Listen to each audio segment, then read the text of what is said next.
आप सभी का एक बार पुनः आपके पसंदीदा यूट्यूब चैनल में स्वागत है। यह वीडियो 12,460 शिक्षक भर्ती से संबंधित है।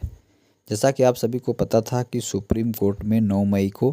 फाइनल हेयरिंग के लिए मामला लिस्टेड था, जिसकी आज सुनवाई हुई है और पूरी सटीक सही जानकारी आपको इस वीडियो के माध्यम से आप तक पहुंचाई जाएगी कि कब कैसे क्या हुआ और उसमें क्या निकल कर आया है। एक एक करके बिंदुवार आपको मैं समझाने जा रहा हूँ। सबसे पहले आप लोग जानते हैं कि 12,460 शिक्षक भर्ती का जो मामला था 8 मई को लिस्टेड था। 8 को सुनवाई न होने के कारण 9 तारीख को काज लिस्ट में 114 नंबर पर लिस्टेड था। सुबह केस को पहले मेंशन कराया गया सरकारी अधिवक्ता के द्वारा, ऐश्वर्या भाटी मैम के द्वारा। ऐश्वर्या भाटी मैम सुबह केस को फाइनल हेयरिंग के लिए लगाने को बोले थे कि बहुत ही इसमें दिक्कत हो रही है, हम लोग को विद्यालय में अध्यापकों को चाहिए और इसमें बच्चों का हित प्रभावित हो रहा है और इसको ध्यान में रखते हुए हम लोग को विद्यालय आवंटन कराना है बच्चों का और इसको ध्यान में रखते हुए हमारी सुनवाई कर दी जाए आफ्टर लंच यानी 2 बजे से। और साथ में थे नीलेश गुप्ता सर और सिसोदिया सर थे। बात बार पास भी किए कि क्या आएगा, तो बाद में ये हुआ कि चलिए 2 बजे फिर से मेंशन आप कराइएगा। जज साहब ने कहा मैं इसको देखता हूँ। इसके बाद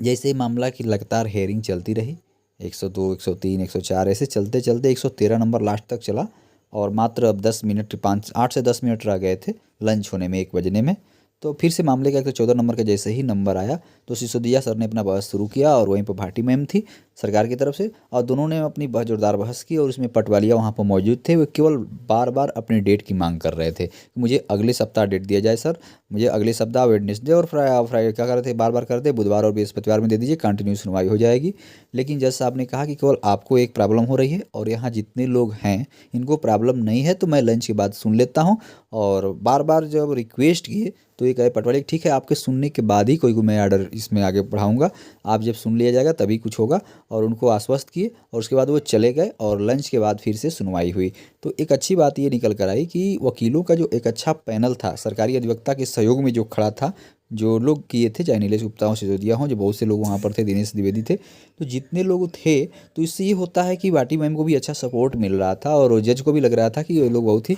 उत्सुक है मामले को। तो इसको लेकर के आप लंच के बाद से फिर से सुनवाई होती है, लगभग 2:10 के आसपास मामला फिर से टेकअप होता है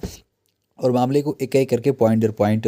भाटी में अपनी बातों को रखती हैं। और उसके बाद आप देखते हैं कि उसके बाद सिसोदिया सर का नंबर आता है और सिसोदिया सर एक एक बातों को रखना शुरू करते हैं कि सर ऐसे ये हुआ, ऐसे हमारी अपील थी और इस अपील में जिला वरीयता को रखा गया और हम लोगों का जिस जहाँ 24 जनपद के जो बच्चे हैं उनका अहित हो रहा था, तो अहित को लेकर के मैंने इसे हम लोगों की अपील थी कि इसको प्रदेश स्तर पर ऐसे कर दिया जाए और इसको अपनी बातों को एक एक करके बिंदुवार रखा गया। ध्यान दीजिएगा, मेरी पिछली वीडियो आई थी और स्कूल अलॉटमेंट का रास्ता तभी निकलता जब अपनी बातों को आप रखेंगे कि आखिर जो अर्चना राय की तरफ से स्टेटस को लगवाया गया तो ये जीरो कैसे सही है। इस बातों को रखा गया, अपनी लगातार बातों को रखते रहे, जीरा के रखते रखते रखते जब मामला आगे बढ़ा तो मामले को जब बाद में अब भाटी मैम के द्वारा कहा गया, समझाया गया कि देखिए सर इसमें ये किया गया कि रूल को भी सही रखा गया है और इनके 24 जनपद को भी सही रख करके और हमने जो ये गाइडलाइन लाई है, देखिए विपक्ष की तरफ से बार बार वहाँ पर अपील किया जा रहा था कि सर ये सर्कुलर लाया गया तो कोई दोनों में एक ही तो सही रहेगा, या तो नियम रहेगा सर्कुलर रहेगा।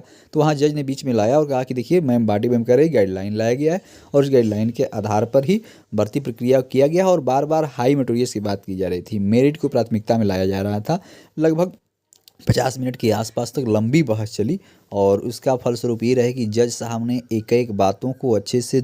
वकीलों के सुनने के बाद समझ गए और पूरी प्रक्रिया को समझ गए, भर्ती प्रक्रिया कैसे हुई है, कैसे गाइडलाइन सर्कुलर लाया गया है और सबके हित के लिए लाया गया है। और अंत में यही भाटी मैम द्वारा कहा गया कि सर मैं देखिए डायरेक्शन भी लेने के लिए क्लियरिफिकेशन भी आपके समक्ष रखा हूँ, तो उसको सर ने फिर मंगाया और हाथ से फिर उसको देखा भी और समझा और कहा कि तब ठीक है, इसमें कोई दिक्कत नहीं है, जो नियुक्त हो गए हैं आप, जो आप कह रहे हैं कि कुछ लोगों को नियुक्ति पत्र मैं कोर्ट के आदेश के बाद ही, डबल बेंच के आदेश के बाद ही मैंने किया है, प्रक्रिया को सब सेफ है, आप बस मुझे वेडनेसडे को एक चीज़ और देख लीजिए, ध्यान दीजिएगा कि पटवारिया ने कहा था मुझे सुनना है, तो ये भी मन में था और ये भी कह दिया गया कि भाटी मैम को कि आप सरकार से जाइए एक बार मंत्रणा कर लीजिए और जितने लोग अभी अयाची बने हुए हैं जिनका यहाँ पर विरोध कर रहे हैं जी लोग, तो इनके हित के लिए आप क्या कर रही हैं और कितने लोगों को आपने नियुक्ति पत्र दे दिया, एक सभी का सही सही आंकड़ा और इनके लिए आप क्या करना चाहती हैं, इनको कैसे नियुक्ति में शामिल करना चाहती हैं, इन तमाम बिंदुओं को लेकर के राहत देते हुए अगले वेडनेसडे यानी अगले बुधवार के लिए डेट फिक्स करने को कहा और कहा कि उस दिन इसको हम फाइनल कर देते हैं।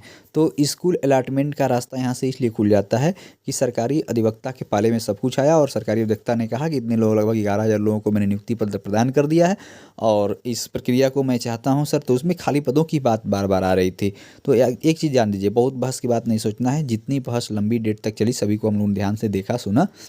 उसका अंतिम निचोड़, अंतिम निष्कर्ष यही निकल कर आया कि सरकार की जो भर्ती प्रक्रिया है उसको जज ने सहमति जताया। आपस में मैंने देखा 2 से 3 बार दोनों जज ने अपना वार्तालाप किया शांत मुद्रा में और उसके बाद उसमें सहमति जताते हुए अंत में भाटी मैम को एक निर्देशित किया कि आप इन दोनों के बीच के मध्यस्थता निकालिए, रास्ता निकालिए। जो लोग अचयनित है, जो आप विरोध कर रहे हैं, इनके भी नियुक्ति का एक रास्ता निकालिए और एक प्रकार से जो लोग नियुक्त हैं मैं उनको सेफ ही करता हूँ। इससे आप से कह दिया कि मैं इनको संरक्षित करता हूँ, ये सेफ है, लेकिन फिलहाल आप बुधवार को सभी डाटा लाइए, कितने लोग नियुक्त हुए हैं, कैसे हुए हैं और जो लोग नियुक्त नहीं हुए इनके लिए आप कौन सी प्रक्रिया ला रहे हैं, कैसे इनको करना चाहते हैं। तो इसके लिए एक वेडनेसडे को डेट मिली है, 15 तारीख को सुनवाई होगी और उम्मीद है जैसे कॉल लिस्ट आता है तो आपको अपडेट दी जाएगी। लेकिन एक प्रकार से जानिए, जितने लोगों का चयन पा गए हैं वो पूर्ण रूप से इस भर्ती में सुरक्षित हैं। तो आगे की जैसी भी इन्फॉर्मेशन मिलेगी, सूचना मिलेगी, आप तक दी जाएगी। सबका निचोड़ यही है, कौन क्या कहा इसके मतलब सबसे अच्छी बात ये रही कि जितने भी वकील जिन लोगों ने किया सबका सार्थक पहल रहा। एक लोग बोलते हैं, दूसरा उनका सपोर्ट करते हैं,